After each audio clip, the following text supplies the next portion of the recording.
Hey everyone, it's my voice again, and TexTK also cooked. Let's take a look. I fixed my mistake from their first matchup and picked the Rams this time. Commanders cut it close, but they did win. Chiefs won by more than one score. I didn't think they had it in them. Titans did what I expected.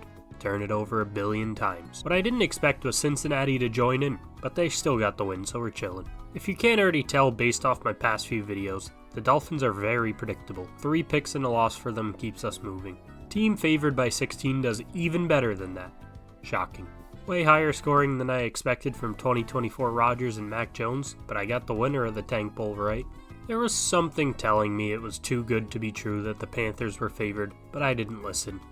Now I get karma, and the pick is wrong. The underdog Buccaneers win by 23. What can I say? Late season Tampa is different. Indianapolis almost pulled off the upset. Then Jonathan Taylor decided to do the irresistible dropping the ball before the end zone, and the momentum shifted. About as close as I expected.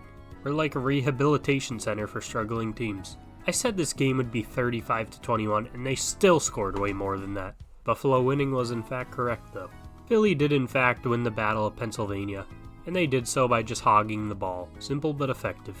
Alright, I'm not sure what I tried to cook, but taking Seattle, that was bad. Vikings-Bears is nowhere near as close as the first time, but it's got the same winner. I was 2 points off guessing the correct score.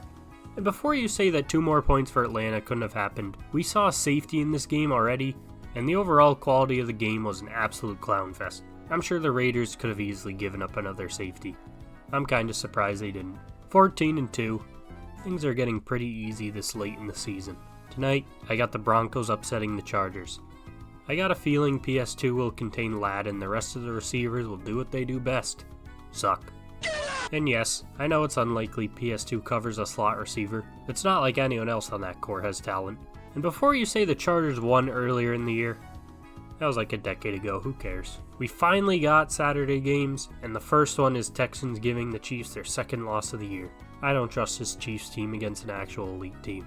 Steelers complete the sweep on the Ravens because, I don't know, I just have a feeling. Last time I did it too and it worked out. Bills beat the Patriots. I hope they keep the score under 50. That would be nice. Penix eases into his career with an easy win over the Giants, who don't plan on winning another game. Arizona gets the win over Carolina, and I think I might have just lost my hope in the Panthers' momentum after Cooper Rush just dimed them up. Lions beat the Bears. I don't care how many injuries the Lions have, or how close they almost got to choking last time. It's not happening again. Titans pull off the major upset against the Colts. Indianapolis loses their morale after being on the brink of elimination, whereas Tennessee is eager to put a nail in their coffin. Rams beat the Jets. The Jets actually showed some glimpses of what 2024 should have been, but I'm not buying into them to get let down again. Commanders pull off the upset on the Eagles. I think the Eagles are a better team, but Washington knows the whole world saw Philadelphia shut them down in prime time. I think they have a plan and will do whatever it takes to get revenge. Cincinnati defeats Dorian Thompson-Robinson. The awful teams this year are just not worth considering for an upset. Vikings take care of the Seahawks. I'm not buying into another Seahawks upset after that disaster class. Jaguars defeat the Raiders. One of the most important games for draft position of the year. Despite what you might think, no NFL team is going to purposely tank. But I do think the Jaguars roster is better. Las Vegas is favored, but I'm going to Jacksonville. 49ers upset the Dolphins in the battle of 6 and 8. I don't think either of these teams will make the playoffs, but I can see one more pity win for San Francisco. On Sunday night, Tampa takes care of Dallas. I'm not moved by them beating Carolina. They still reek. On Monday, we have the Packers steamrolling the Saints. Why wasn't this game flexed? That's all for this week. Adios.